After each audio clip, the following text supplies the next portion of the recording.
ఇంకోటి ఏంటంటే సార్, మీరు కూడా పవన్ కళ్యాణ్ గారు అన్నట్టు మీలో సేవతత్వం ఇది ఎక్కువ. ఒక రోజున తెలంగాణకు సేవ చేస్తారు, తెలంగాణ రాష్ట్రానికి అని చెప్పి అన్నారు.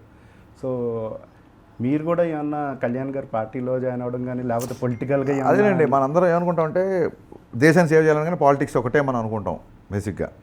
మన మన బ్రెయిన్స్ అలా ట్యూన్ అయిపోయి, అది ఆయన నేను షార్ట్ గ్యాప్లో అప్పుడెప్పుడో కొంచెం ఈ ఇష్యూస్ జరుగుతున్న ఇష్యూస్ అవి ఇవి డిస్కస్ చేస్తుంటాం సరదాగా. డిస్కస్ చేస్తుంటే నా టేక్ నేను చెప్తుంటా. ఓకే.